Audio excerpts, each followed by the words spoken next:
Hey guys, thank you very much for coming to the Quick Dig Out Foundry Show Austin edition featuring Grady and Matt Ward. I'm your host, Wes Corwin. Don't have to applaud, don't worry about it. It's totally not a thing. Thank you guys very much for coming out. I very much appreciate it. Thank you guys for your patience in the show starting. Just a couple ground rules. Please, it's not cool to text and call while people are performing. So just turn your phone down to silent. Yeah. You've done it before, I assume. I hope I don't have to give instructions. Don't yell at people. Even if they look lost, they know what they're doing. It's a character bit. Don't be yelling at people. It's not okay. Okay. Those are all the rules I know. So we're gonna just fade into comedy. I'm only gonna do a couple at the top, and then everybody else is way better than I am. So we're gonna just get into that. The other day, I received an email from the Democratic Party of Texas telling me, like, hey, Wes, we need your help because you're one of the hardest working people we know. Which explains a lot about Texas. This entire time I thought I had to do with demographics or the number of people or historical background. Turns out I was just the golden boy this whole time. Nobody told me. I would have loved to know that. I'll tell you all the things I've done for the Democratic Party since birth. Democratic Party of Texas. I opened one of their emails, and then I read that email. And it was such an event that I wrote a joke about the time I read that one email. I mean, all the things that happen. I don't lean conservatively or politically. I just write jokes about it because I think it's funny. The other day I was telling jokes to a friend of mine to see if they were any good. He's not a comedian, so we thought we were just having a conversation. It was pretty weird. I opened up the conversation. What do you think of Donald Trump? And he replied, no opinion, can't vote, registered sex offender. Which, to be fair, is the most pro-Donald Trump response I've ever got to that question. I'm not a political person. I'm not a politically minded person. The other day I was at a party and two guys I thought were friends just started yelling at each other. One of them yelled out, "We need to legalize all guns." I don't know if you know it. If you own a gun, you're 22 times more likely to be killed by a gun. And the guy that I thought was his friend yelled out, "Well, that's just proximity. If you own a baseball bat, you're 66 times more likely to be beaten to death with a baseball bat." These guys said these facts like they in any way disagreed with each other. If you tell me that owning a bat makes you more likely to be killed with a bat and owning a gun makes you more likely to be killed by a gun, the secret to a long life is don't own anything ever. All this time I thought it was broke. Turns out I'm just really into safety.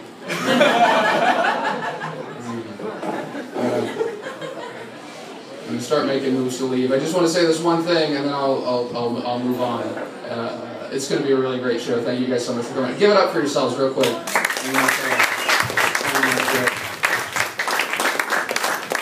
Do you think the guy that invented the phrase, "third time's the charm," it took him 3 tries to make a saying that stuck?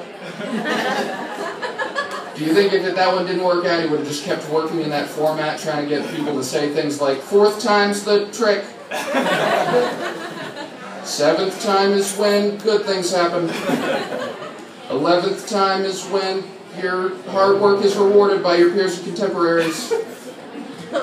Get it out. Just going way too long. Just say a quick one. 18th time, yes. You guys are a really great crowd. Thank you guys so much for coming out.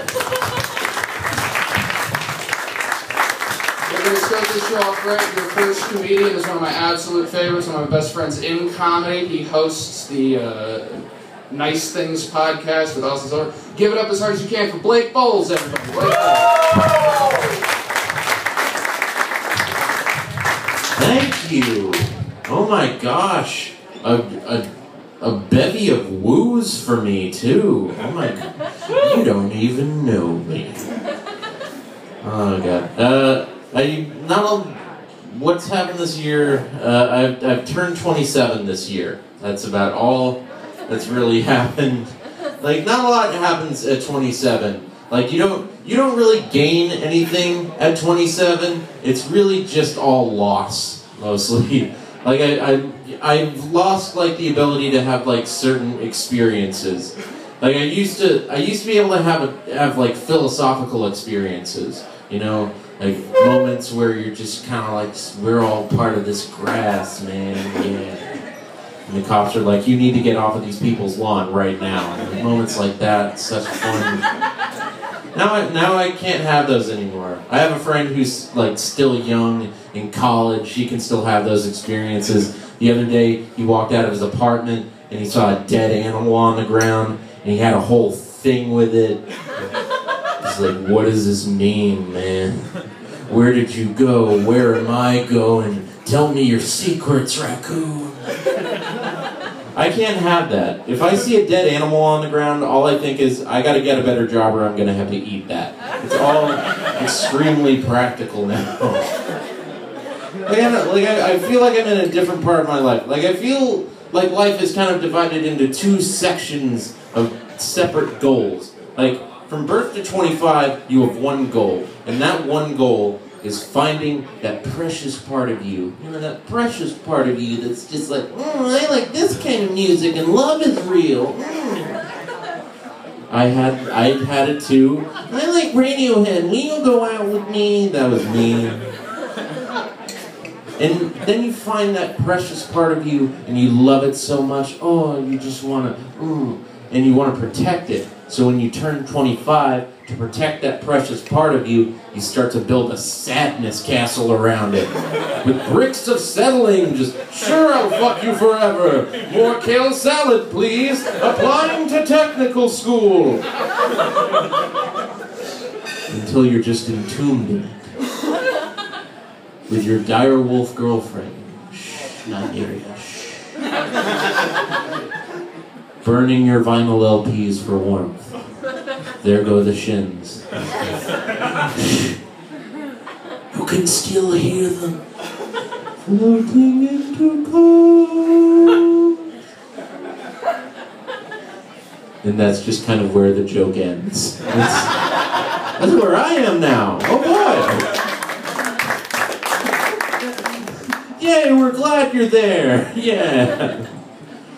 I don't know. Like I never really thought that I'd be like in this part of my life. I didn't think this would happen, you know, because like I grew up with male role models who didn't really project this ever. Like this, I didn't see this coming. There was never an episode of He-Man where just like the entire time he's just trying to figure out how to pay back taxes because he worked for Uber for a year. 20%? No! This is your doing, Skeletor. I can't find my 1099, son of a bitch. I had a role model when I was growing up. I looked up to a professional wrestler named Macho Man Randy Savage. Thank you. The Macho Man moves for you too in the great beyond, brother. I looked up to the guy. He was amazing. He was a beautiful thing to behold. Just this cosmic entity in a cowboy hat and ski goggles and a neon yellow poncho. He dressed like he was going to go snowboarding on the sun. He didn't give a shit. It was beautiful. Didn't give a fuck in his life. That man never had like a midlife crisis. That never happened to Macho Man. Macho Man never woke up in the morning and had to look in the mirror and just go, what happened, Randy? You know, you think everything's going good. 1 minute you're the tower of power, too sweet to be sour. But then you wake up, you look around, you realize none of these people are my real friends. You've been divorced for 6 years. You haven't seen your kids in 2 weeks. Oh, no! That never happened to that guy. Because as soon as he was about to think that, he just realized, oh yeah, I'm me! And then he jumped out of a window and onto the back of an alligator and rode it till it bored him. That's the guy that I love now, and I'm not that guy anymore. Like my life just does not consist of like anything terribly exciting now. My life is mostly consists of small talk. Primarily small talk, just conversations of just, oh, what do you do? Oh, you go to school? Oh, that's not going to work out. Oh. That's my whole life.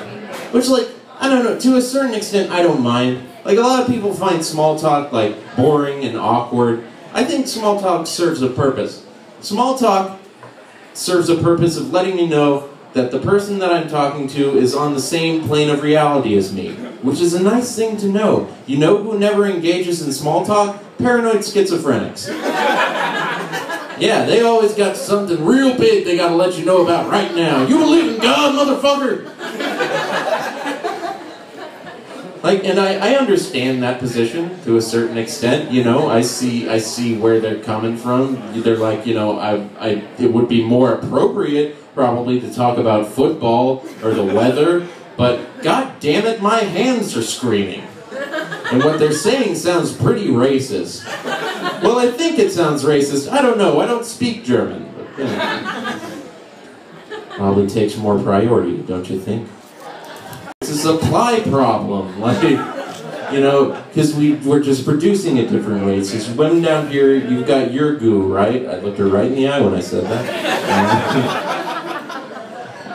You got 500 or so eggs for your entire life, that's all you get, and you throw 2 away once a month because you're crazy. But men down here, it's different. Men down here, it's just like a 1920s factory, just hemming forward, just whipping out our balls all day.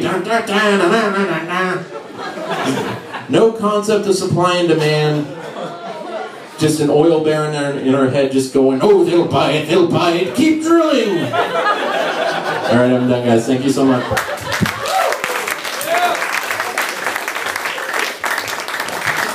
One more time for Blake Coles. Give it up.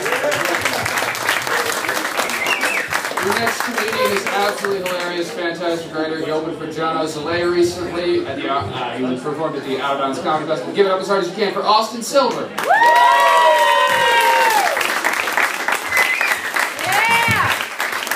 Thank you guys so much. Thanks for coming out. I'm not just a failing comedian. I'm also a failing actor. So that's good. Thank you. I did a commercial. Did a Chuck E. Cheese commercial. I played a dad. I don't have any kids. I guess they just need someone who looked tired. Someone who looked tired, who didn't care about their appearance anymore. Someone who looked like they had given up. I haven't been acting too long, but I already know what kind of parts I can play. I can play a dad, but not like a dad in like a granola bar commercial, you know, like where they're hiking, you know, and they get to the top of the mountain, they're like, we're attractive.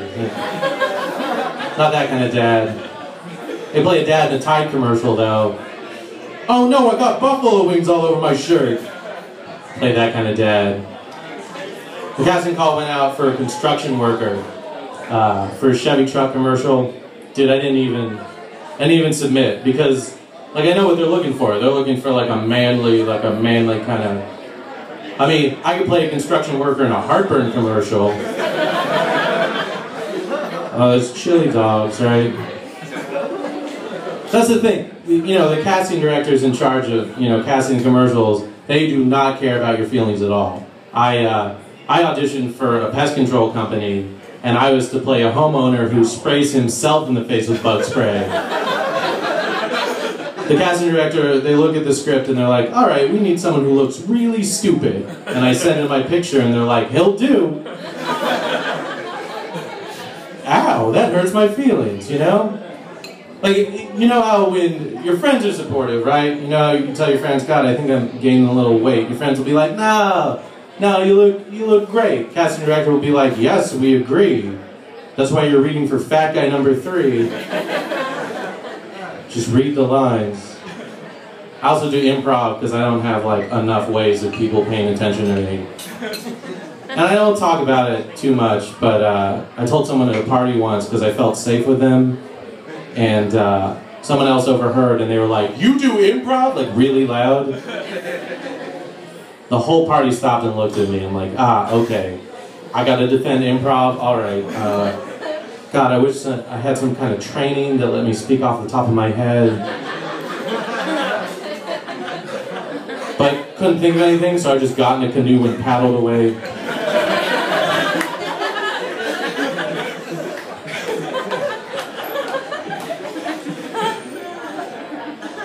I had to work last week at like noon, and it was 11, and I was with my girlfriend, and we were trying to figure out where to eat before noon. So I said, hey, you want to go to Snap Kitchen? And she said, yeah. So we go to Snap Kitchen, and we're in the aisles looking around. It's got like a bunch of, you know, prepared food, but we're looking at, I don't know, it just doesn't look that good. It's kind of expensive. So, you know, are you feeling this? No, I'm not feeling it. Well, let's go to HEB. So we go to HEB, and we get in there, and she says, we're going to have to buy something pre-prepared. I said, yeah, we do, because I have work at 12.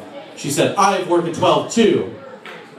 So now she's mad at me because I forgot that she was also working at 12, and I'm mad at her because she snapped at me, and now we're fighting at HEB.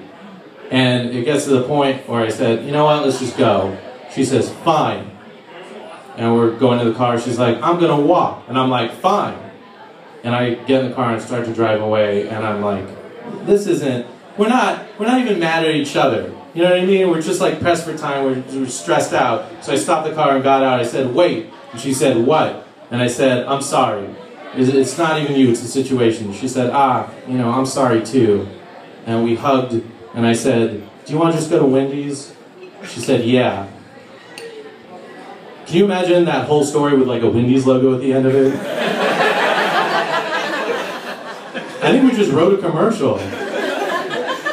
The slogan is, you want to just go to Wendy's? I ate too much fast food. I was watching TV and a Jack in the Box commercial came on, so I went to Jack in the Box.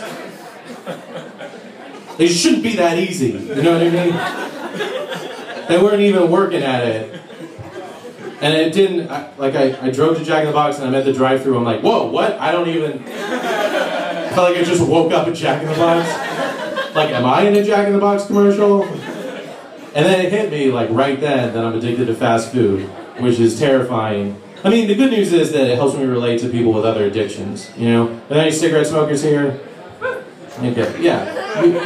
You're my brother, you know? We gotta fight this addiction. Any heroin users? Child molesters? Guys, I'm so glad that all I want to do is eat hamburgers and not molest children. Because if I was into that sort of thing, with my self-control, I would molest so many kids.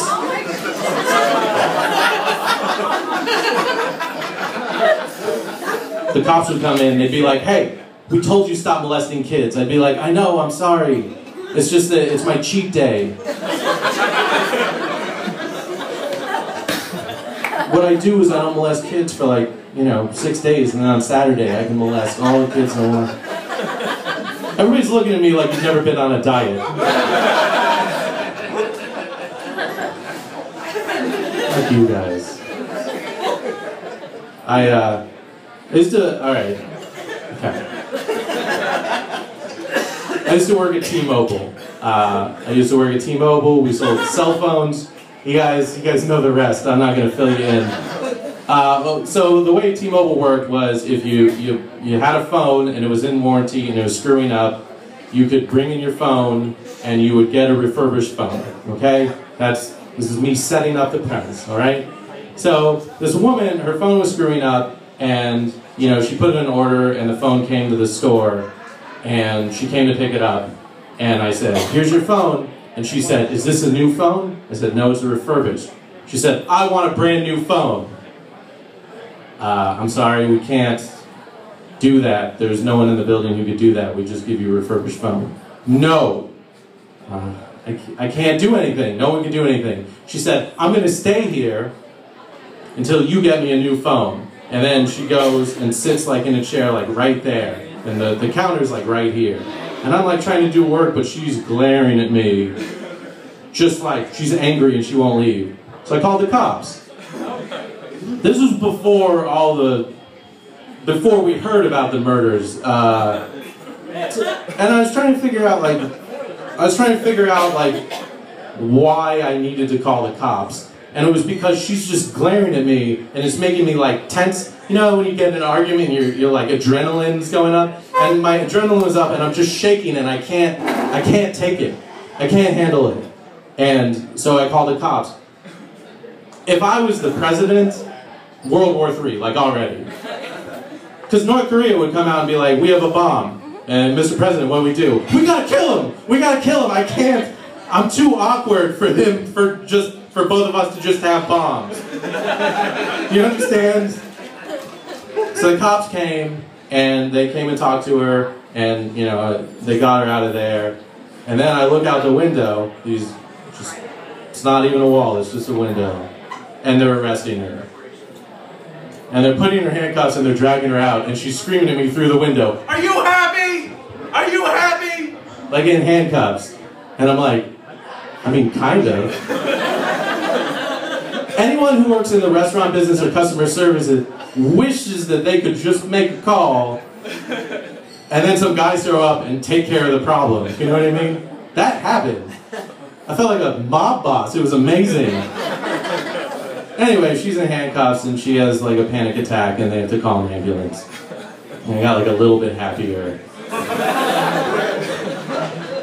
They take her away. So the epilogue to that is A, she didn't have warrants, it was mistaken identity, which is hilarious.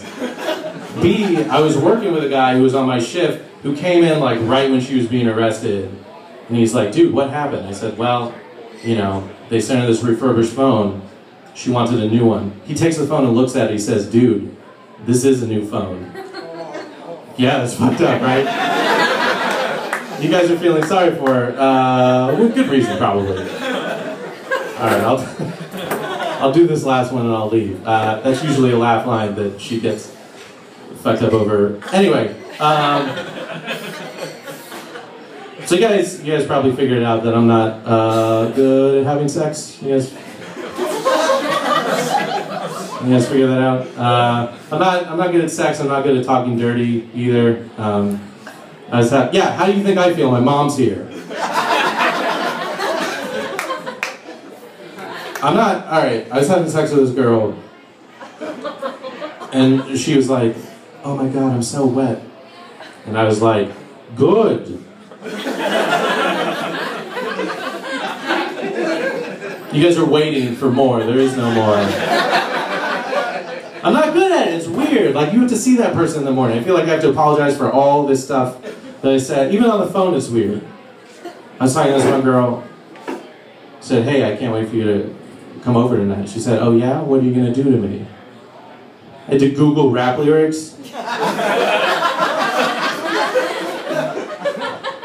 "I'm gonna beat that pussy up." Yo, which by the way, it sounds way less convincing when you say like a question. So just...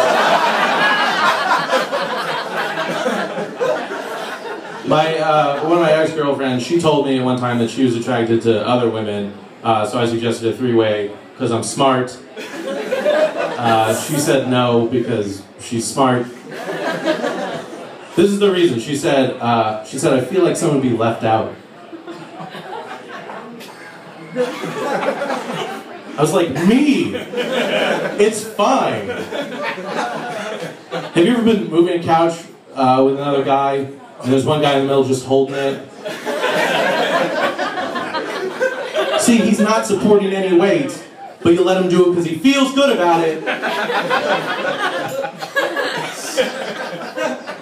I'll be that guy. I just want to touch a titty every once in a while.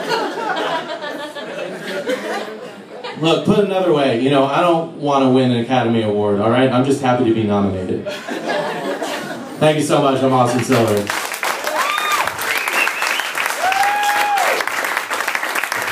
it up one more time for us.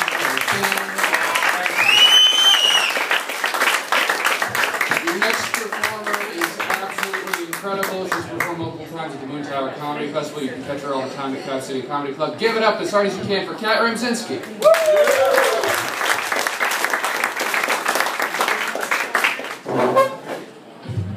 Thanks, you guys. Did y'all see all the cool merch that they're selling for the tour in the back? If you guys didn't see it, if you look behind you, it's right there. And I looked at it, and they told me they got a bunch of it from thrift stores, and they're selling it tonight to raise money for this comedy tour. So I highly recommend going back there and checking it out. There's There's a Ninja Turtle chalice, like a pimp cup, with Leonardo on it, I think, right? Or Donatello, whatever, the stupid one. And then there's the, what are they, glow sticks? And then there's a Bible full of pills. Like, it's like a literal pill Bible. And then I think I saw some brownies. So if you're going to go to Bonnaroo, we got you set up. I'm really excited to be on this show tonight. I've had the worst fucking year of my life. It started out January, a spider bit my titty. Some of you look confused. Sure, bugs crawl on my tits sometimes. In this particular moment, though, it wasn't because I was gross. I was actually just sitting out on my front porch smoking a cigarette, as you do, and I'm extremely arachnophobic, so imagine my surprise when I look down and there's a spider on my titty and we're making fucking eyes contact. Like I'm looking at it and I panic, and I do that thing when you panic where your butthole clenches and like goes in your throat. And I just freaked, and I just immediately, without thinking, put the cigarette out on my own titty, and I held it there a little bit longer than I should have because I like pain. And as I'm doing that, like, a lot of thoughts are going through my head. First of all, I'm thinking, oh, that's the good one, you know? The Mary Kate to my Ashley. I killed Heath Ledger, like, I need it. I was also thinking, fuck, that's my last cigarette. Like, can you still smoke melted tit skin? I don't know. Turns out no. Third thing I was thinking is, this is going to make a scar. What am I going to tell dudes who want to see the good one? Like, what am I going to say? Like, there's a bullet wound-sized scar there now that's going to be there forever. Like, do I just tell them bugs crawl on my tits? I don't know. I don't know what to do. It was kind of crazy. It was like everything stopped. Like, time slowed down. It was like, it could have been in a movie with Elliott Smith playing in the background. Like, oh, farewell to it. The fucking worst part is Spider got away. Didn't even get it. Like, at all. And then my titties started to swell up. Like, really big. And I went into the house and I started to get kind of woozy off that spider venom. It's a hell of a drug. And my roommate takes one look at me and he says, Kat, that's gross. Your tit's getting really huge. You need to go to the hospital. So I kind of like weighed the options, decide, okay, I need to go. You know, it's turning blue. It's like Veruca Salt titty. It's like huge. And I start driving to the hospital, and I start getting kind of dizzy and feeling real powerful at the same time because Katy Perry's Firework is playing, and I'm fucked up on spider venom. And I stop at a light, and I decide at that moment, no, screw this, I'm not doing this. And I turn around and I go home, because this is the first time in my life they've both been the same size. Like, I'm keeping it. And I'm getting a pet spider. Like, to get that boyfriend. Speaking of boyfriends, I just got one, finally, because the batteries died in my vibrator. And I'm a Jew, so I'm too cheap to buy more batteries. I said, fuck it, let's get a man. And it's kind of weird because simultaneously I had a black eye for 6 months. I don't have good luck. I just had eye surgery, and it just, she loves it. Yeah, or is that a dude? My bad. But I just, I'm stoned right now, man. I just had eye surgery, and you have porcelain beautiful skin. You can't get fucking mad at me because you have good skin. Like, it's not my fault.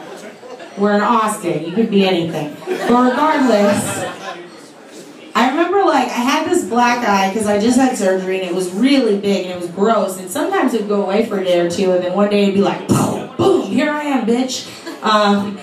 And I go to this bar trying to meet dudes, and it's really hard to meet men when you have a black eye because they look at you and they go, oh, she's taken, and they walk away. It's very unfortunate. And what's even weirder is when you go home to your mom and you're dating someone new and you have a black eye, and she's like, oh, you met the one. She gets all excited. No. But it was kind of crazy. I got a boyfriend. He's kind of cool. I do miss my vibrators though, and I kind of miss the whole ritual of cleaning them, which half you guys know about, half of you don't.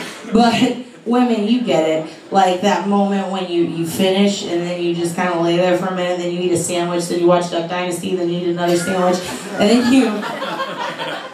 I treat them the way my dad treats his guns. Like I put them out on a table, and I sit there very calm. I put some fucking like CMT on, and I just start going to town, cleaning them. If anybody comes in the room, I'm like, get away from my daughter! Yeah, it's kind of fun. It's my sister told me, she said, if he's making you throw them all away, you could always use the shower head. Which I tried, and I fucking hated it because I don't like being upside down that long. So it did not work for me. I'm very high right now. I don't know why I'm telling you that, but we need to be on the same page. Is anybody else in here stoned? Just that guy? Guess what, motherfucker? I'm a cop! No, I'm just kidding. I love getting high. I like doing mushrooms too. One time I did a bunch of mushrooms and I went downtown and I saw a horseman. And I know what you're thinking. It was not APD. It was a guy who was actually half man, half horse. And he walked up to me and I'm tripping balls. And he hands me a Band-Aid and some alcohol. And I was like, oh my God, horseman, like, what is this for? Who are you? And he said, don't worry, cat, I'm here to help you. I'm the Centaur for disease control. It was amazing. Centaur for disease control! Ah! Took me 8 months to write that beauty. You like that? It's for you, Mom. But I love pot. I go on these things, I call them stoner adventures. You guys call it jail. It's fucking whatever. It's fine. The last one I went on, I was going like 90 miles an hour down 12th in Chacon because I party. And I'm just cruising. I'm minding my own business. I'm not hurting anybody. I'm just hitting the bong at stoplights. But I have my hand over it. It's not like interfering with my drive. I should also point out, it's a 4-foot bong. And there's a gentleman in the backseat holding it, pulling out for me as I reach over and shit. I used to teach defensive driving. I know what the fuck I'm doing. So I'm ripping the bong, and as the smoke starts to clear, I see cop lights in my rearview mirror. And I do the thing I mentioned earlier where your butthole puckers and goes up in your throat. I did that. I was like, oh, I have warrants. I'm an adult. This sucks. And I pull over, and without thinking, I just hit all the weed in my bong because there was no way a cop smoking my shit. No, sir. And I didn't exhale because I started to panic, and I thought I can swallow this and soak it up, you know? Like, I'm good at what I do. And I pull over and I roll down the window, and the cop looks in and he says to me, he says, ma'am, do you know what I'm stopping you for? And the first thing I said was, puh, and fucking smoke hit him all in the face. Very angry. And then I said, what? And he said, do you know what I'm stopping you for? And I responded, what seemed like the best idea at the time, it was, because I'm young and I'm black and my hat's real low, do I look like I'm on a radio star? I don't know. Anything you say to me, tell me what's that? Because I only have that Linkin Park mashup stuck in my car. Thank you. Went to jail that night for my love of Linkin Park. When you get out, they don't give you your stuff back. Like, I got my pants, but I did not get my bong. I was very upset, so I had to go to the bong store and get a new one. And that caused a lot of anxiety, because they're all named after natural disasters now, all the paraphernalia. Some of you are looking at me like, what? Let me tell you, all of them. Here's all the names of the bongs I saw. There was the hurricane, the tornado, the earthquake, the cyclone, the VTEC, the vortex, the plate tectonic shift. That one took forever to hit. I ended up with a really good bong, though. I highly recommend you guys all get it. It's called the Hurricane Katrina. It made me lose my job and move to Houston. It was incredible. Thank you guys so much. Enjoy the rest of the show.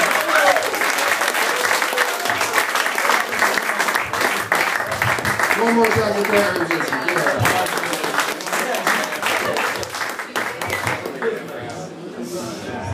Okay, so we move on to the final leg of the show. Just before, one last announcement. As Kat said, The guys on the tour part of the show have a merch table in the back, so after the show, feel free to hang out, chat with them, get at the merch table. It's going to be a good time. Okay, are you guys ready for your headliner team, your co-headliners this evening? Give it up for... No. This is... Could I get some applause just for fun? Just The first half of your headliner duo has been featured at the Scruffy City Comedy Festival and the Cape Fear Comedy Festival. He's absolutely hilarious. Give it up as hard as you can for Grady Ray.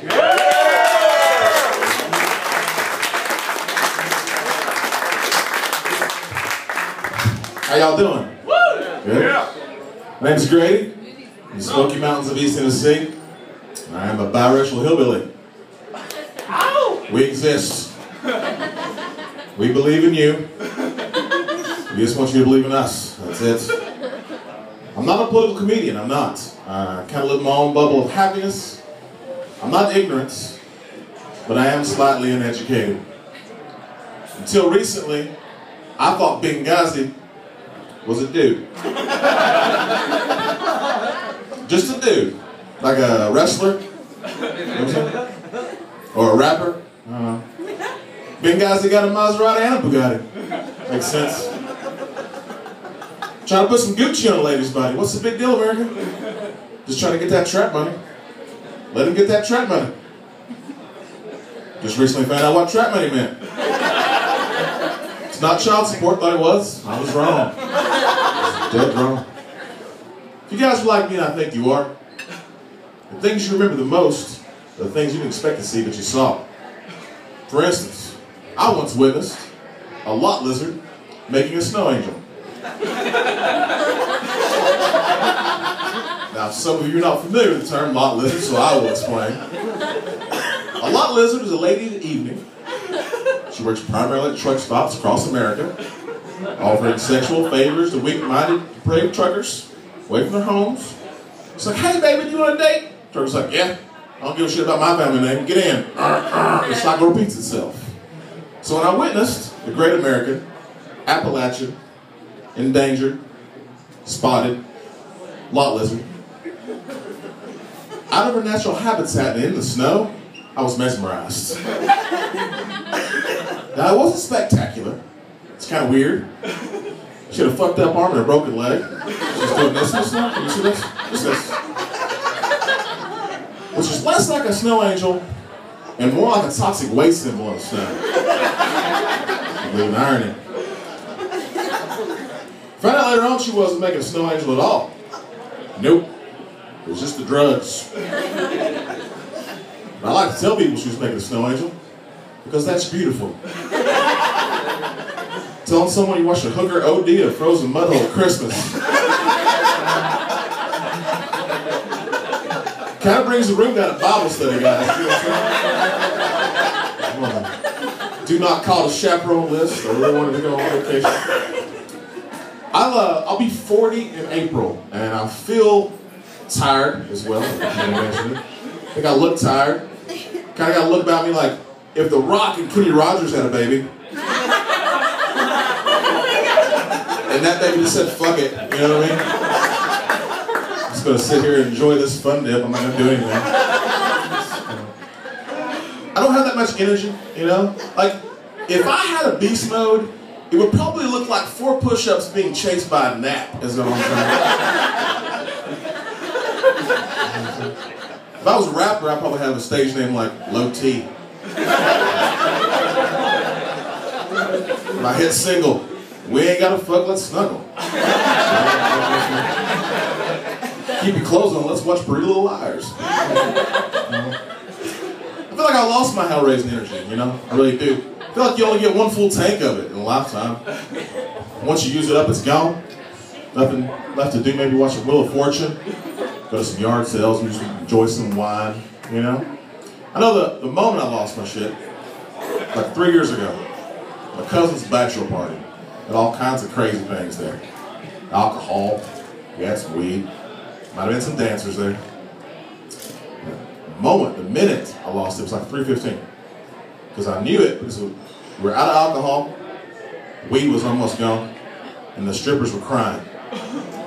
Because Rain called Cherokee Sweetie a basic bitch because she didn't know how many free skips you get on Pandora. It's 6, I think. I tried to console her, put my arm around her. My right flip-flop got caught in a slippery substance known as stripper tears. You ever been caught in that? You know it's dangerous. I hit the ground, my beer went all over my body. One of the ladies laughed and clapped her hands like a child from a good home the first time in her life. And I farted for a whole minute. And that's what I knew. It was done. It was over. It was over for me. No coming back from that. Another thing I noticed, like a thing that I remember, that I'll never forget. I once saw a groundhog climb a tree. Now, I lived in the country all my life. I wasn't aware that groundhogs could climb trees. I did not know they were capable. The only thing I ever seen a groundhog do was go in a hole, out a hole, shit, get run over by a car. Once saw my grandmother fire a shotgun at a groundhog across her garden. Totally missed the groundhog, took out half of her garden and my bicycle. No. She's like, hey baby, what's your bicycle doing in the corn? I was like, I don't know, Memo. Maybe the fact that you got a fucking shotgun. I'm in the corn. And I'm not coming out to take your sugar pill or read your Bible. So imagine my concern when I saw this groundhog in a tree. I get it. The groundhog is tired of his station in life. He's finally learned how to climb trees. I don't know about you, Austin, but I'm not afraid of groundhogs. But problem-solving and evolving tree hogs, I'm fucking terrified of. Like, hey man, you wanna go to the park? No, none of them got tree hogs at all. Last week I heard one come down and slap a chili dog out of an 8-year-old's mouth. I'm not going back to that. I realize that I talk about a lot of weird, folksy shit you might not be used to. But I will say this, I never, in my history of doing comedy, I will never make fun of someone with special needs. And I'm not setting you up for another joke. Reason being, of course, that's cruel. And my brother, he has Down syndrome. And he is my heart. Whenever I have anxiety, whenever I'm depressed, I go to him for comfort. But he's still a smart ass, so I like to talk about it. The favorite thing, man, for me that my brother does, like he's watching TV, he sees like a fat dude on TV, he looks at TV and giggles, he turns around, looks at me and goes, you. His name's Adam, man, give it to my brother, that's my dude.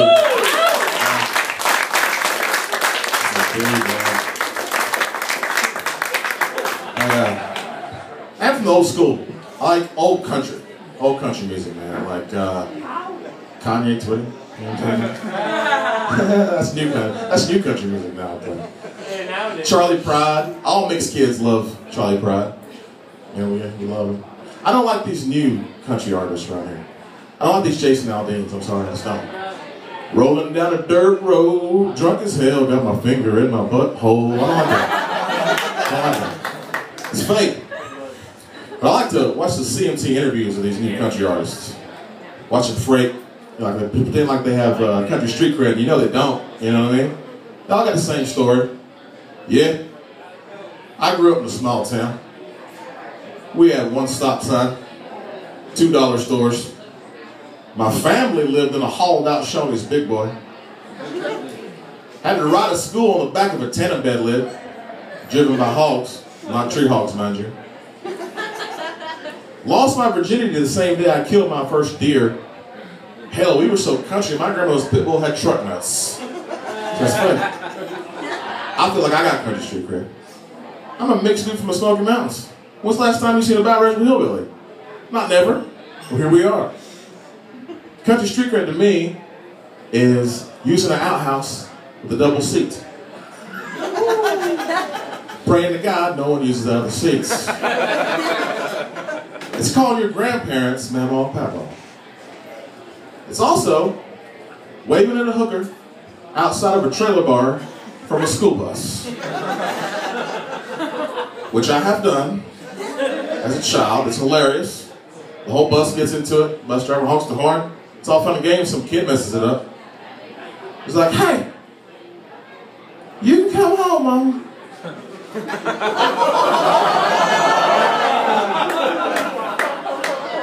Daddy says it's okay. He's not mad about you and Uncle Richie no more. He says all you gotta do is bring it home and microwave, we be a real family again. What, you like your reality show scripted? That's on TLC, you'll watch that shit in a minute, won't you? Country street cred is also having a piece of shit, homophobic, redneck stepdad named Spanky from Hot Springs, North Carolina. I hate it. I'm glad this is being taped. I want him to see us. You can say fuck Spanky for me one time, I appreciate it. There we go. That's the best. He was an asshole, man. He was a drunk. He's like an old drunk. You guys got any old drunks around here? Like the ones who's been doing it since the beginning? You know what I mean? Like their grandfather did the charter, you know what I mean?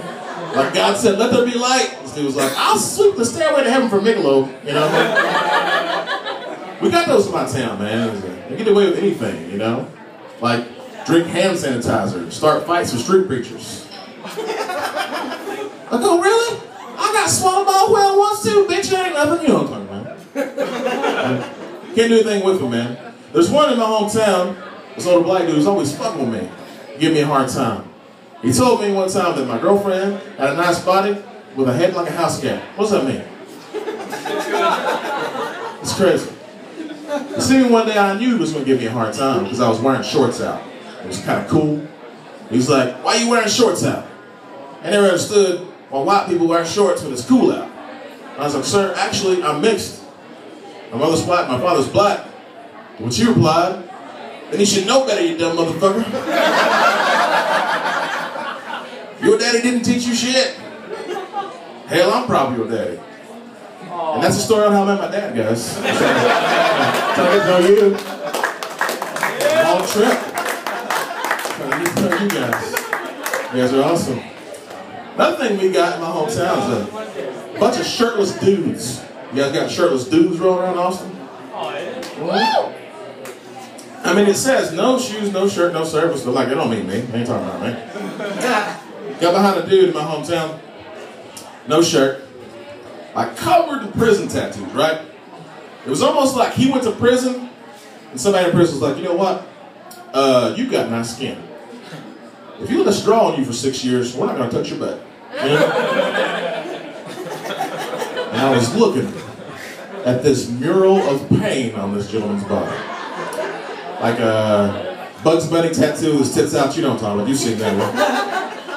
And I noticed something on his back that didn't belong. I was like, sir, I hate to tell you this, but you have a tick on your back.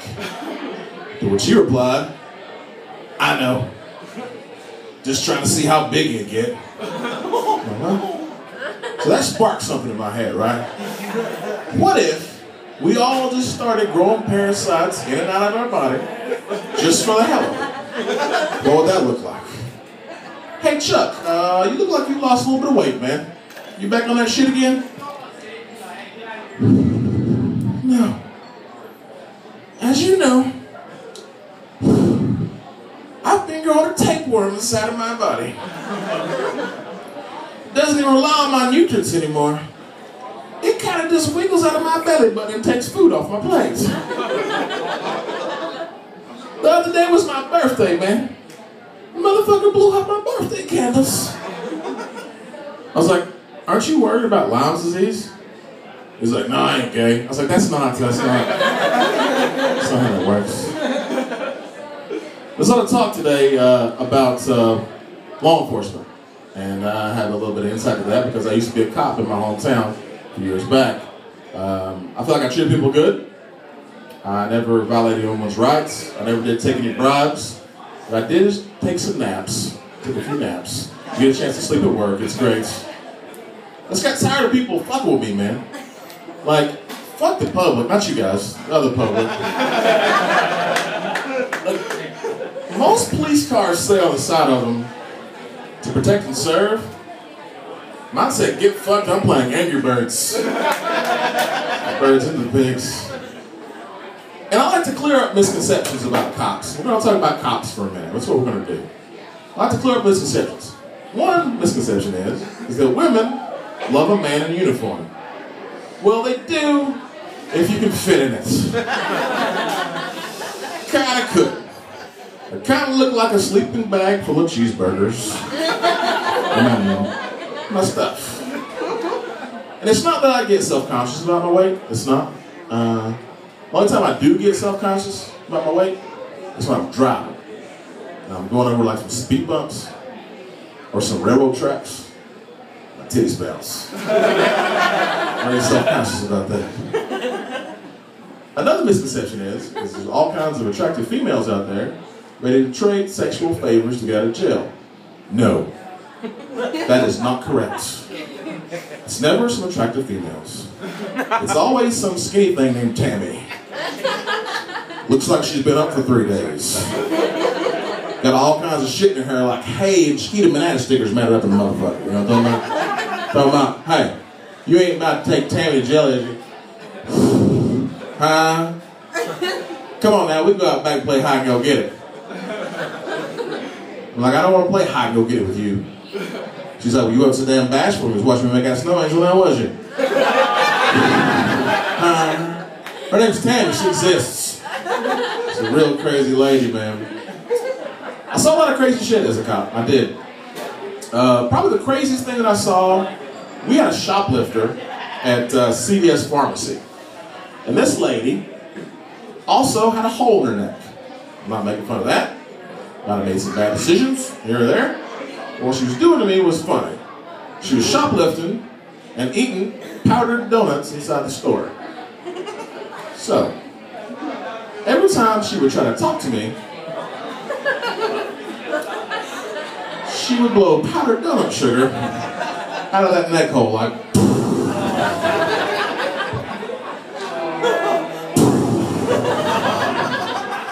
I won't do it again because I think it's cool. I look like I've been doing cocaine in a bouncy castle. And I don't do cocaine in bouncy castles. I smoke weed in bouncy castles. Because I'm not a cop anymore. And that's what you do in bouncy castles. Alright? Yeah. I always wanted to get high at work and pull somebody over. I really did. I was gonna be like, hey man, do you know why I pulled you over? Fuck it, neither do I. Should get some pancakes or something. I like to give advice too about police work. You guys, who smokes in here? Anybody smokes weed in here? I know you do. I already knew you did. I know you did. I'm not a cop anymore. Good team go. I got him. SWAT team Delta Charlie. We're in Austin. It's a wrap now. I like to give police advice. And one thing I'll tell you. You're probably been to jail several times, I can tell you. So you might not want to listen to this because it's not going to fucking matter either way. One thing that I'll tell you. If you smoke weed and you drive, for the love of God, stop hiding that shit in Crown Royal bags. Because the cops are going to find it, you know what I'm saying? It's not a magical cloak of police deception, it's really not. Every time I find one, it always be the same shit. Always be like weed, pills, papers, and rubbers. It's like going trick-or-treat in Louisiana. That's what I'm trying to say. Don't do it. Just come from Louisiana, guys. Not too long ago. And I want to thank you for not being Louisiana. Good people, but everything kind of, I don't know. My car looks like it's been boiled in pond water. My clothes smell like I've been dry home by river hippies. And I just appreciate you guys. You guys are great. I didn't know that I was mixed until I was in the 3rd grade. I grew up in a very rough part of the Smoky Mountains. My mom forgot to tell anybody. Everyone just assumed that I had jaundice for some reason. The doctor's like, Miss Ray, your baby's been yelling now for how many years? We don't think he's going to make it. Don't normally live that long from jaundice. But I found out on my own that I was mixed, right? I was in gym class, getting ready to hit the showers, and I noticed something.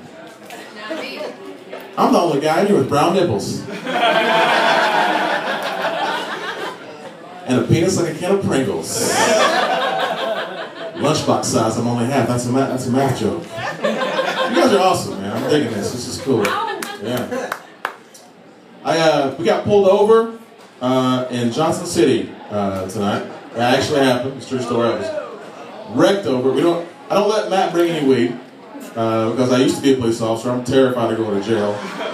So we get pulled over, and because my license plate doesn't have the lights not working, you know what I mean? That's a big thing here, right? They get you that shit all the time. They got me, pulled me over, very slowly come up to my car. I drive a Subaru Outback. I'm peaceful. You have no business doing that. Gets my information, and then casually drops my driver's license outside, so I would have to get out and get it myself. That's a sneaky ass trick. You gotta watch for that shit, man. Because I got out and tried to get my license, and I was like, hey, this motherfucker's gonna hit me in the back of the head. It's gonna be hard. I want to go to jail in Texas. You guys are cool, but I don't want to go to jail in Texas. That's awesome.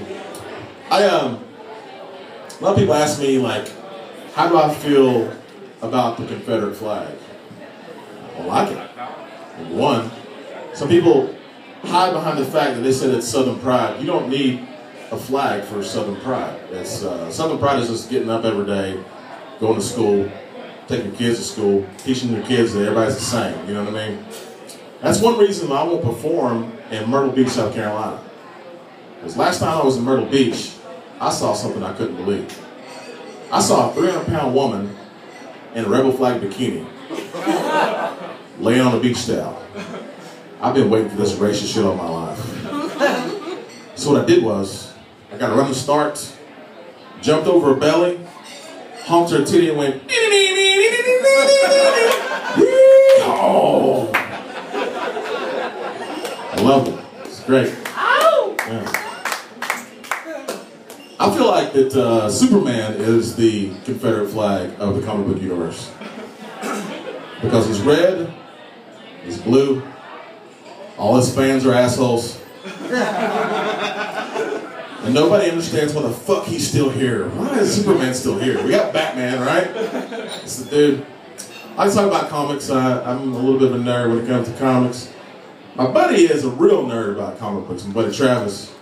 He has all these action figures, you know what I mean? He calls them action figures, I call them toys.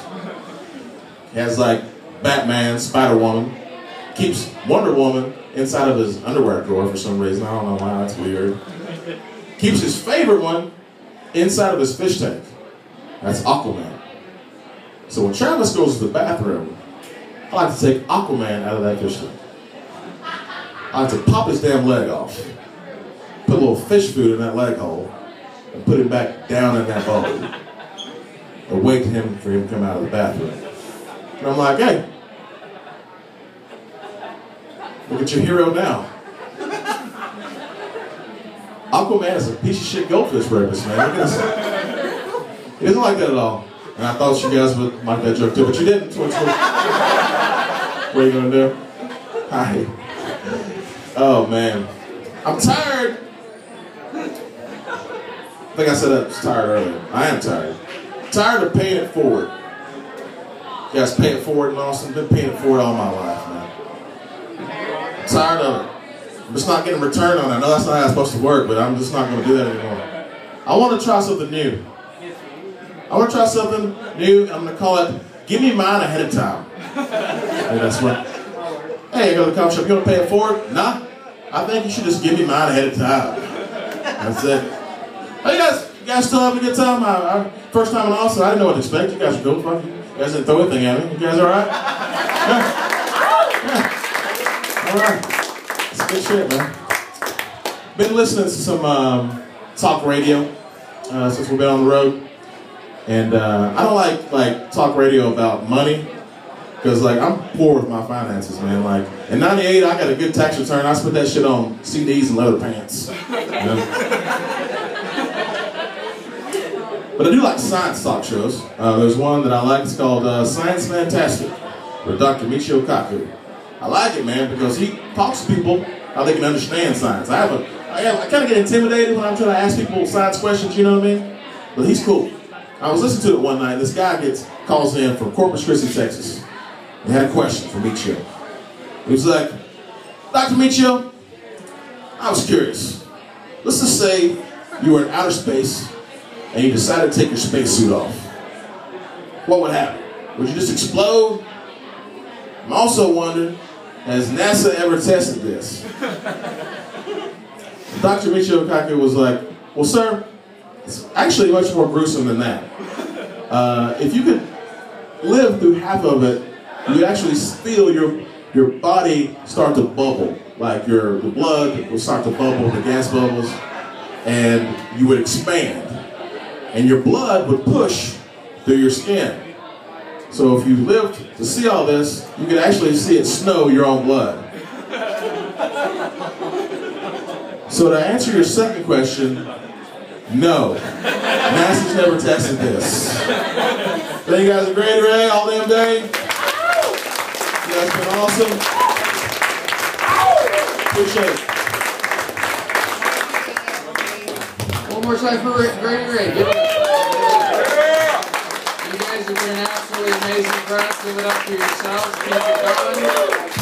Your headliner tonight started out in South Carolina and has moved to Knoxville, Tennessee. He's the founder of the Cape Fear Comedy Festival. Give it up as hard as you can for Matt Ward.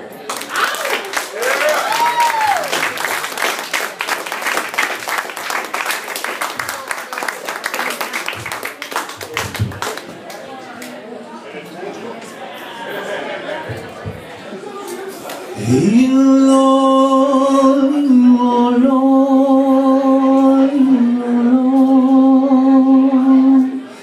He needs all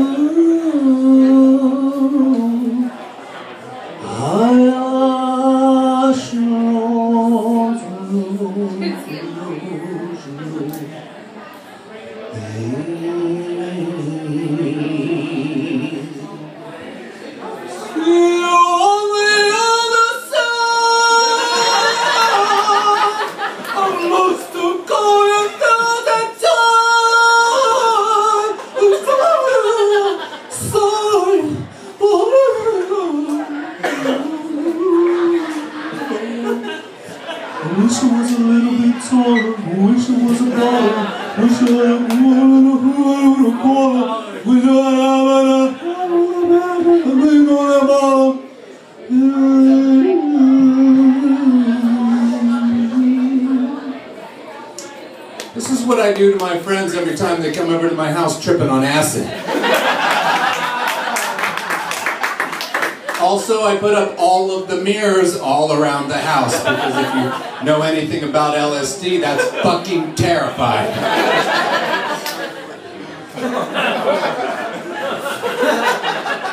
Wore the bandana so you would recognize me from the cartoon. That is the poster. I don't agree with the proportions of size graded to me in the poster, however.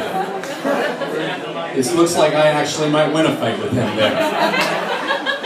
Mostly because I'd have a knife. In America. I went to the fridge. I'm fighting for America. I look in there. I want some milk. All there is in my fridge is 1% milk. I want the 99% milk.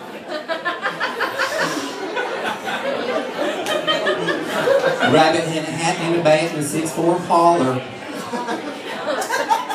When I'm having sex with my lady, I like to yell out, "Spoiler alert," and then immediately come.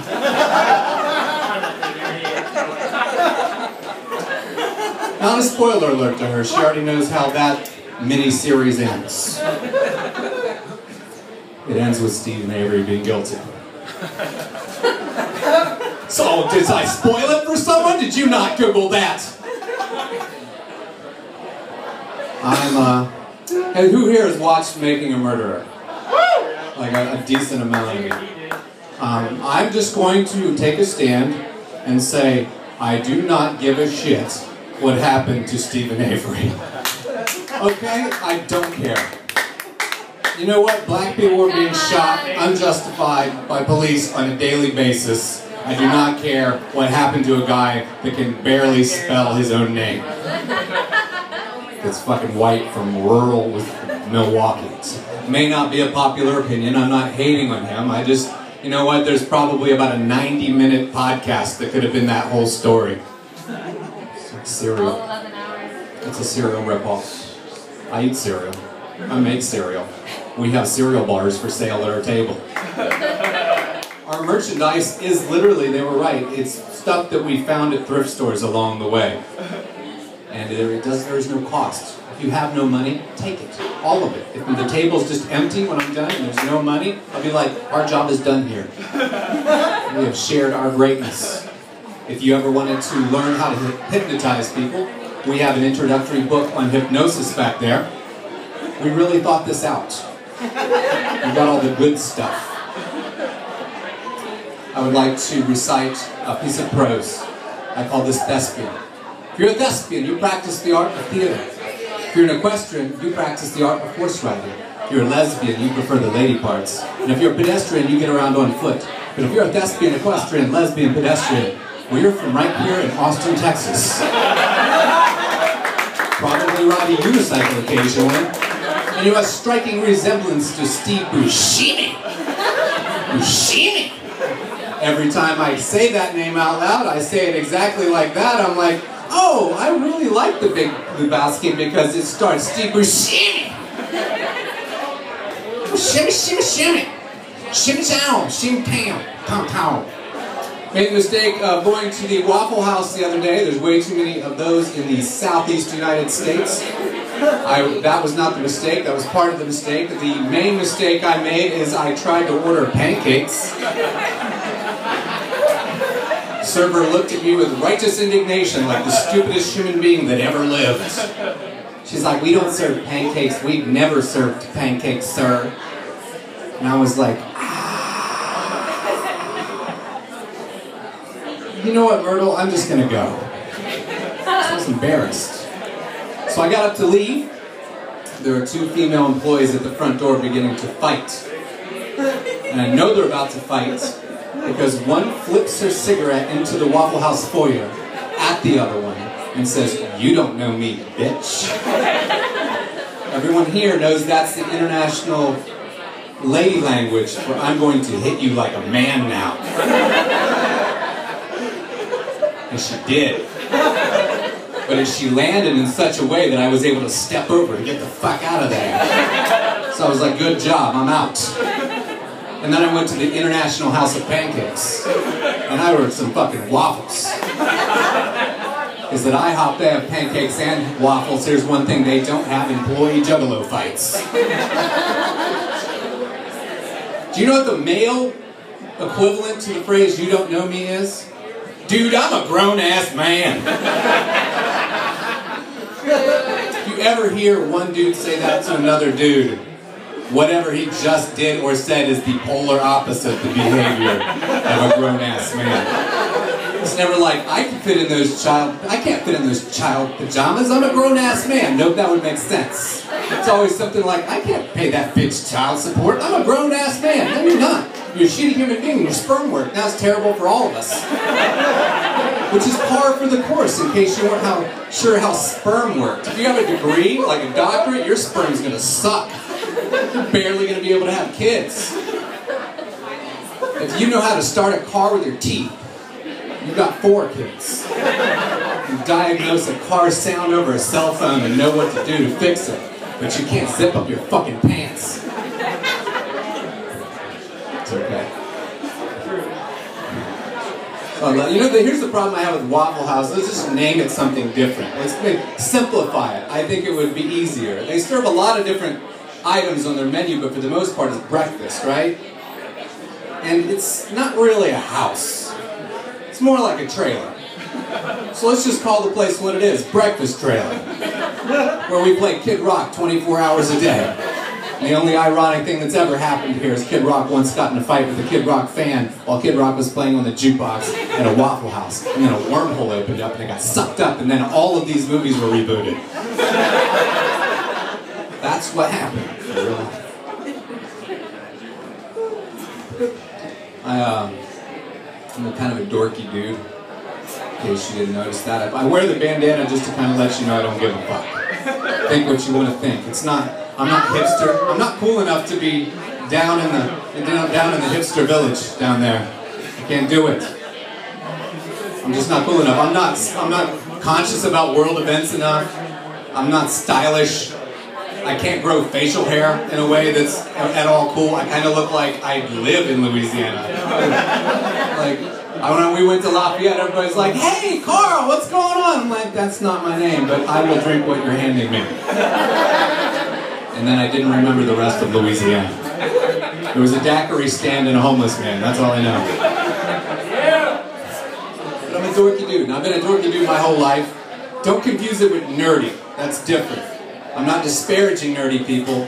I admire nerdy people. Dorky people are like a nerd purgatory.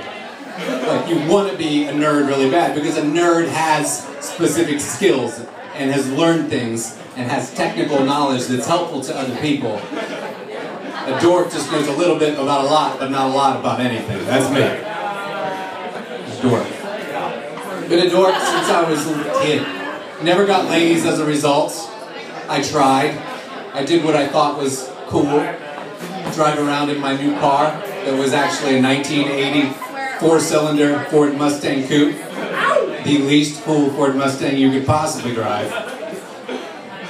I would try to bring a CD with me of music I thought they liked. When I'd see a group of girls, I could put it on and it would impress them. My go-to was Belle Biv DeVoe's Poison. So I would drive around in my car with my Belle Biv DeVoe on the ready, looking for cute girls. I'd see a car full of them, pull up next to them at the traffic light, put it in, turn it up, roll down my window slowly, look over and try to make eye contact, like, "What's up?" Turn it up a little bit more and be like, "It's driving me, they're driving away." Okay. Didn't work. Just didn't have it. They could tell. It's like, that dude's a dork. He's not going to take me to any cool parties. He's not going to have money to buy us alcohol or an older brother to be helpful in that category. But I'm okay with it now. I've embraced my inner dork. I'm 40 years old, I have a 4-year-old at home, and I'm married. I do not give a fuck what beautiful women think about what I say or do at this point in my life. And it is goddamn liberating. So now I do that same shit I did when I was younger. I drive around, it's a little different. I drive around in my 2006 Honda Odyssey, put on a Ghostbusters theme song, find that car full of hot girls, pull up right next to them, turn it up, roll the window down, look over at them like this. Wait for the chorus, then go, "Bustin' makes me feel good," then just hump as I drive away.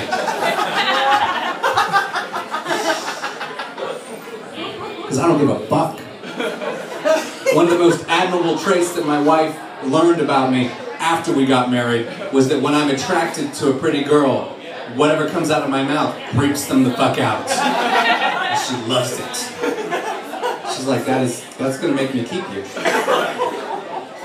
So I use it for fun sometimes, just to amuse myself.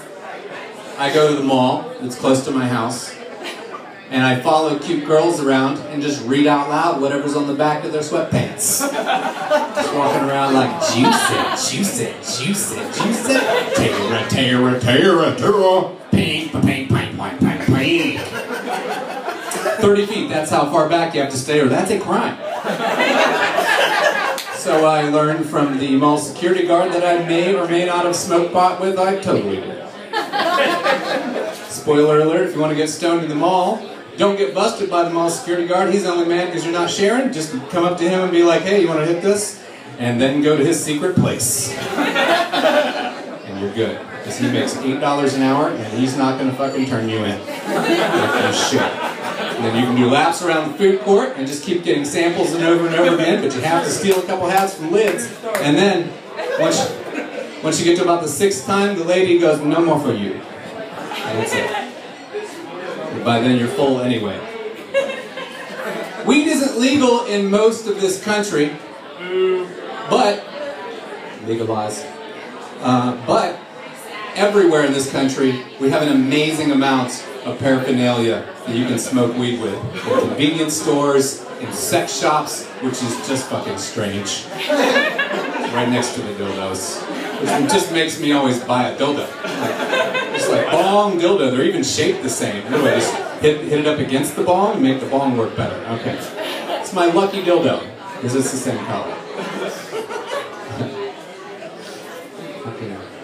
There's paraphernalia everywhere. And this is the one that blows my mind. The different flavors of blunt wraps are out of fucking hand. I saw a peanut butter and jelly blunt wrap. What the fuck? Like, 2 problems with that. Number 1, how busy is your schedule where you can't loosen up some time for the munchies? It's like, dude, man, I can't smoke that blunt. I'm just going to be up all night eating peanut butter and jelly sandwiches. No, just smoke that shit. Number 2, how shitty does your weed have to be where you enhance its flavor by burning peanut butter and jelly? The answer is also Lafayette, Louisiana shitty. That part of Louisiana is beautiful, but it smells like an oyster's asshole. It does. It just smells like an oyster bed, and it just looks like... Have you been there? Are you from there? It's my other home, motherfucker. Okay. Well, everybody, he is immune to the smell of an oyster's asshole. So if you need to fart, or if you want to take rotten oysters nearby, that's okay. I didn't say it was a bad place. I'm just saying it's rather stinky, my friend. But I do like pot, but I don't believe in all the stoner myths, like pot doesn't kill brain cells. My friend told me that once. He's like, dude, the alcohol that you drink is what's killing your brain cells, not pot. I'm like, really? Because we just smoked a 3-liter gravity bomb and neither of us are talking right now.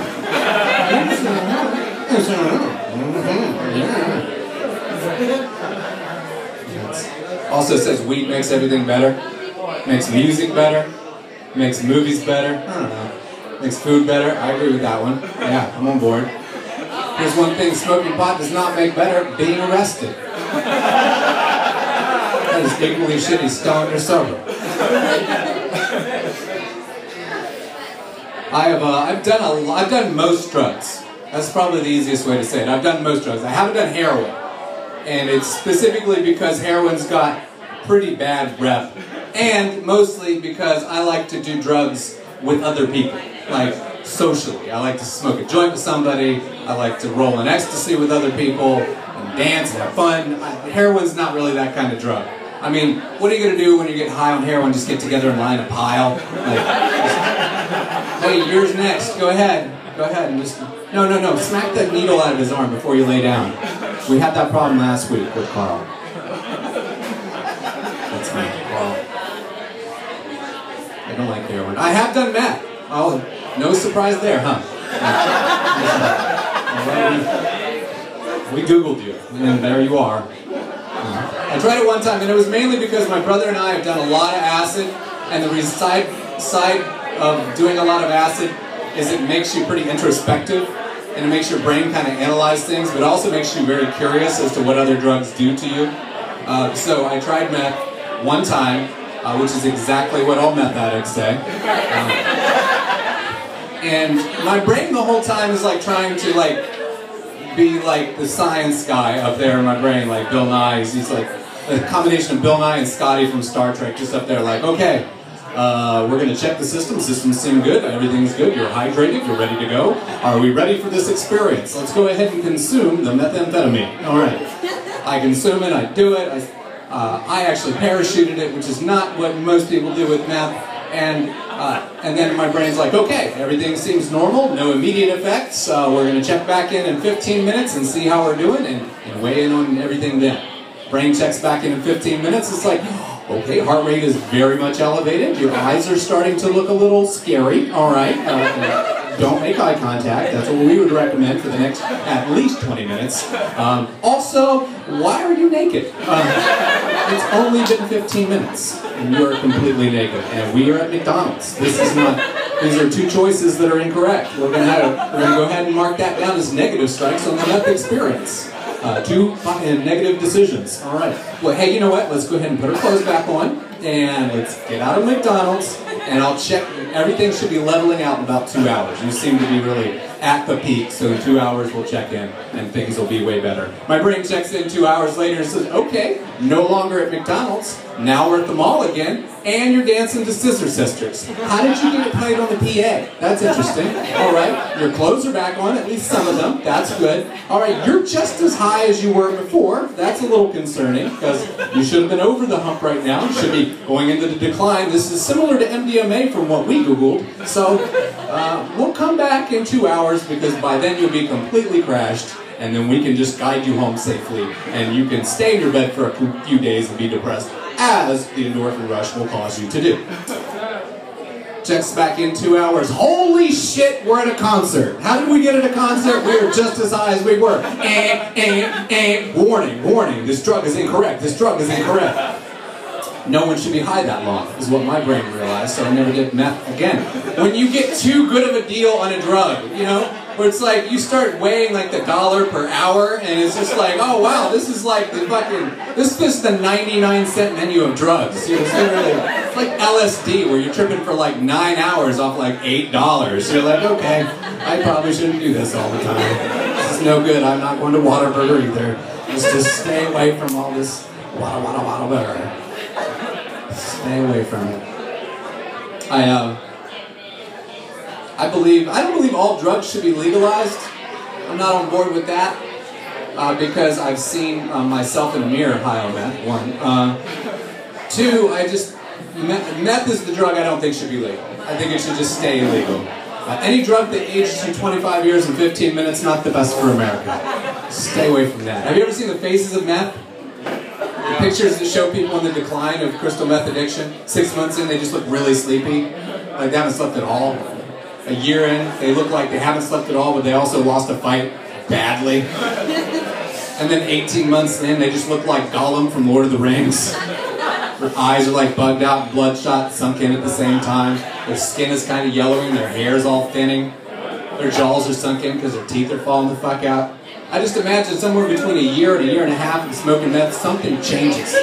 Like something dramatic. Either they get a really good meth hookup, like they find Heisenberg or some shit, or they just start robbing their family to get more meth.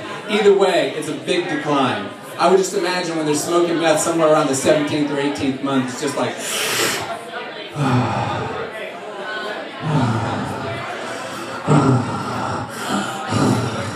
Give it to us. Give us the precious Tina. We must have it. No, the pseudo is ours. No, we can't take the pseudo from them. They gave it to us for a cold. No, we must kill the humans and take the pseudo. That impression can be used for good. Fellas, listen up. If you're in a relationship, and you go out without that lady, and you get a little drunk, and you end up getting macked on by a cute girl, and all said and done you end up back at her place, and things are getting hot and heavy, and you realize you don't want to do this. That is the perfect time for a Gollum impression. You have to wait for the exact perfect moment. And that moment is when your penis first comes out. As soon as it comes out, it's grasped in her hand, you go, this is going to be so good. She's fucking gone. She will leave her own apartment in terror. Unless she's a Lord of the Rings fan. And you're fucked. You're in for the longest creepy blowjob of your life. She's just going to be down there like, was that a Smeagol impression? Oh my god, that was so good! Would you like to hear my impression of a Urukai?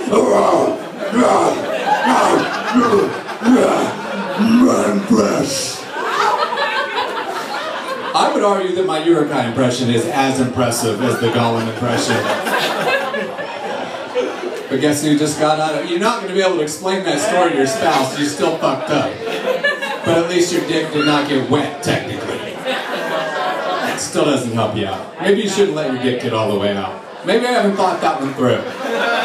Maybe that's never happened to me, but if it did, things would happen different. I would just try the Bernie Sanders impression again. It should just be like, oh, 1%, I get it. Okay.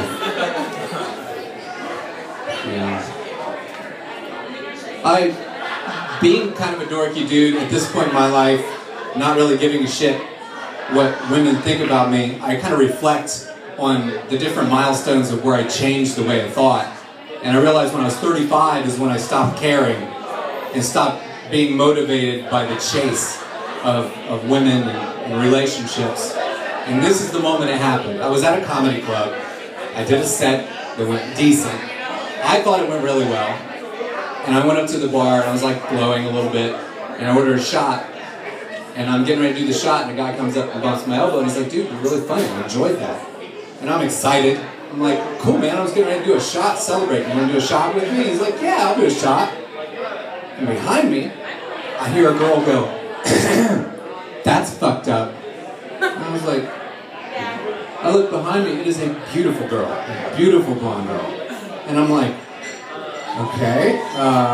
And my brain is starting to try to process what to say. Before any of that gets to completion, I just turn around and say, just because you're pretty doesn't mean you can say whatever the fuck you want. And I was like, oh shit. Yes. Yes. Actually did that in front of her. Like, I don't know what. But guess who wouldn't leave me alone the rest of the night? That dude. He was just like, that was impressive. Let's do 3 shots. And we had sex. Turns out doing it from behind the ponytail's an attribute.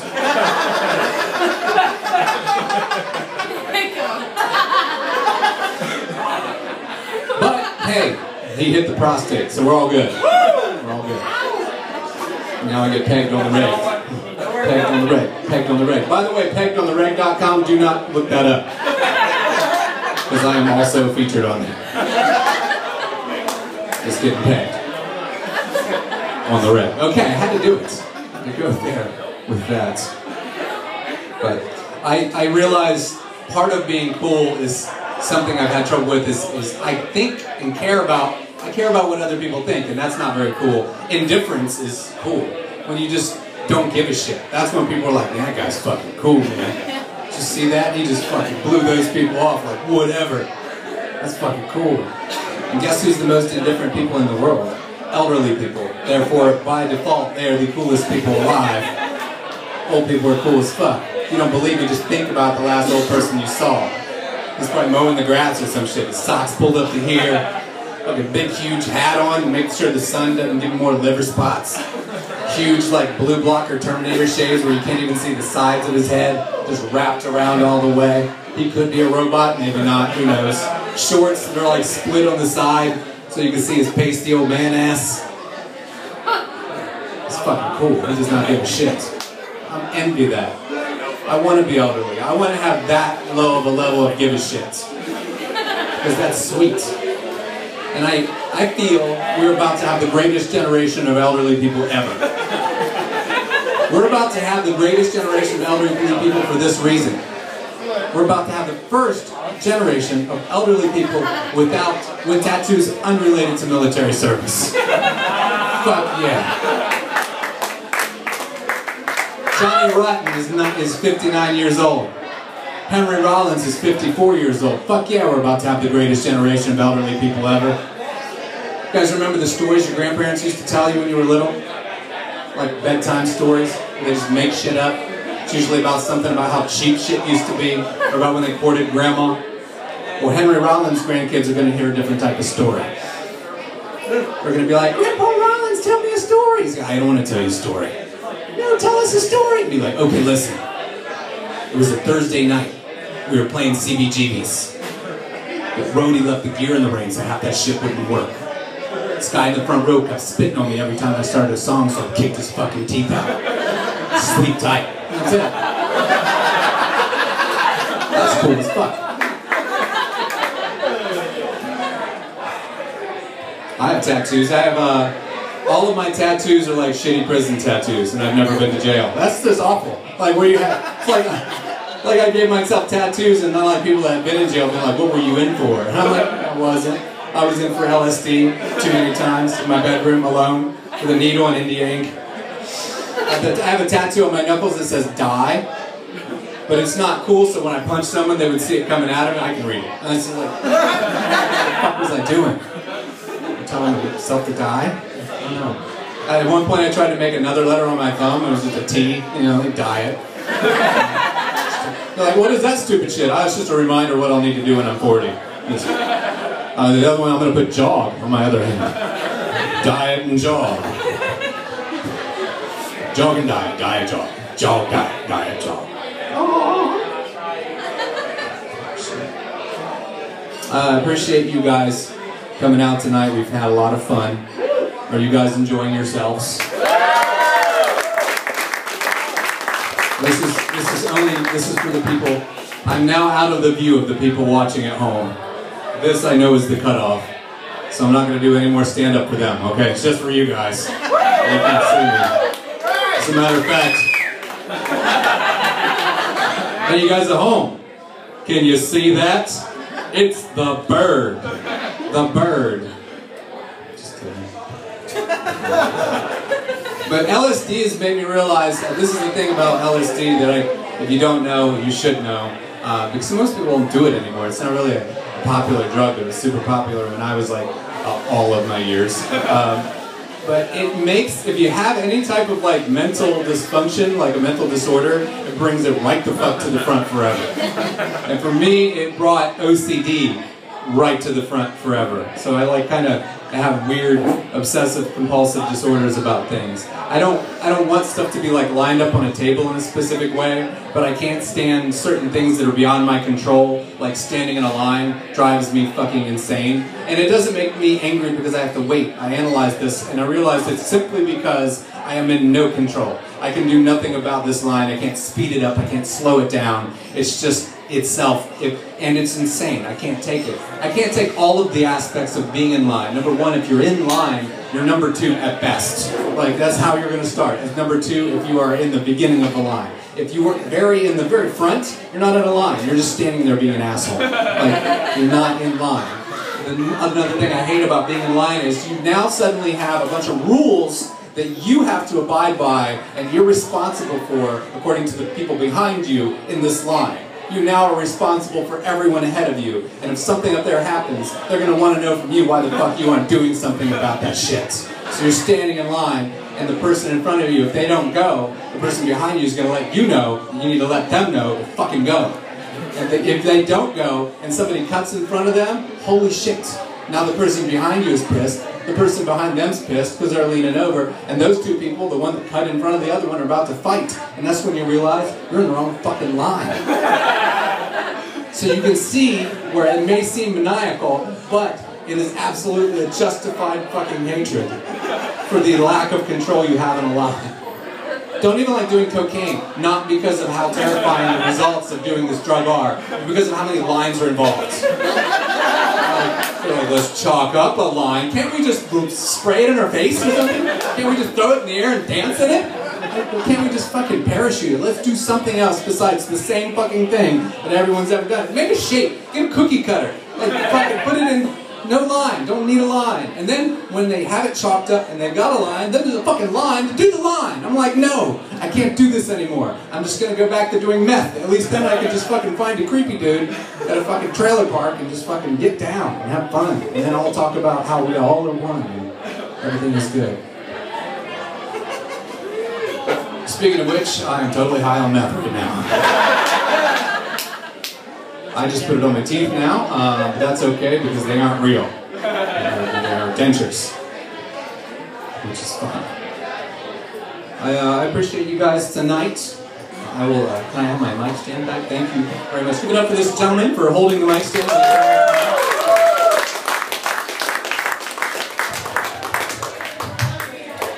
I think that they have the signs on the road that show you the Amber Alerts whenever you're driving through Tennessee specifically. I haven't seen them here yet, but they probably have them.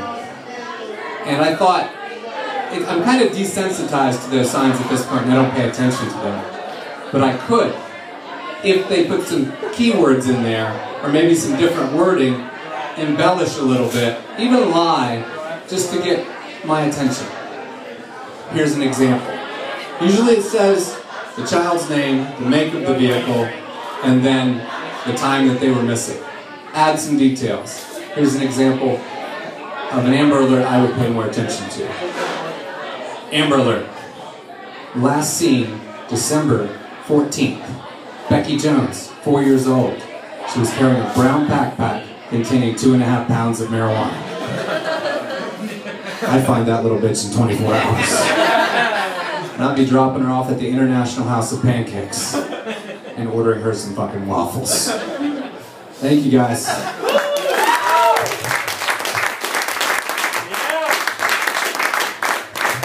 One more time for Matt Ward. Fantastic show. I want to thank you guys so much for coming out here again. Visit Grady and Matt at the merch table. If you want to come back here and watch comedy, we do have our comedy cockfight show, a roast battle show where comedians are going to roast each other March 7th. We do an open mic every Wednesday and Sunday. One more time, thank you guys so much for coming out.